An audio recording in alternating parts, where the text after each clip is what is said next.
दीपावलीची सुट्टी पडली आणि ते आपला फराळ पण सुरू झाला होता बनवायला. तर मी ते आज शंकरपाळ्या बनवत होती. तर चार्वी मला म्हणाली की मी देखील काहीतरी बनवते. तर मग मी तिला इथे रव्याचे लाडू बनवण्यासाठी सांगितले आहेत. तर तिने इथे रवा भाजण्यासाठी 3 चमचे तूप घेतलेले आहे. तर हे घरीच बनवलेलं तूप आहे. तर ते 3 चमचे आणि त्यामध्ये 2 कप भरून इथे बारीक रवा घेतलेला आहे. तर रवा भाजण्यासाठी जास्तीचा वेळ लागतो, म्हणजे 20 ते 25 मिनटं लागतात आणि मंद आचेवरच रवा भाजून घ्यायचा, कारण की नाहीतर मग नुसता तो करपून जातो आणि आतून कच्चा राहतो. तर खाताना पण तो कचकच लागतो. तर इथे चार्वीच आता सर्व करत आहे. माझ्या एक बाजूला शंकरपाळ्या सुरू आहेत. तर इथे रवा भाजून झालेला आहे. तर 2 कप रव्याला मी इथे 1 कप पिठी साखर घेतलेली आहे आणि ती व्यवस्थित रव्यामध्ये मिक्स करून घ्यायची आहे.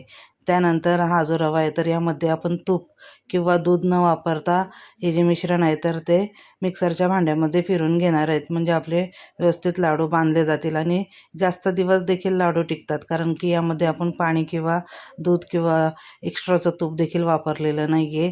तर आता इथे मिक्सरच्या भांड्यामध्ये बाकीचं पण राहिलेलं मिश्रण बारीक करून घेतलेलं आहे.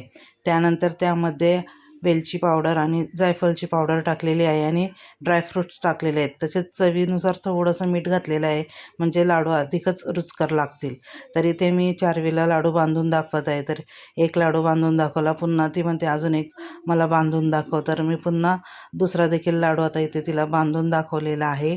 चार्वी पहिल्यांदाच लाडू बनवत आहे ना, तर ती थोडंसं नाजूक म्हणजे अलगद अलगद असं बनवत आहे. तर सुरुवातीला तिला लगेच असं जमलं नाही, परंतु तिने प्रयत्न केला आणि छान तिला देखील लाडू बांधता आलेला आहे.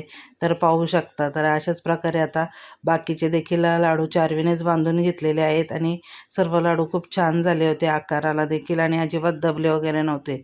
तसेच चवीला देखील खूप छान झाले होते. मी तुम्हाला यातील एक लाडू तोडून दाखवते. तर अशा प्रकारे चार्वी आज रव्याचे लाडू बनवायला शिकलेली आहे. तर आजचा व्हिडिओ तुम्हाला आवडला असेल तर लाईक करा, शेअर करा आणि चॅनलवरती नवीन असेल तर सबस्क्राईब करायला विसरू नका. पुन्हा भेटूयात नवीन व्हिडिओमध्ये. तोपर्यंत बाय बाय.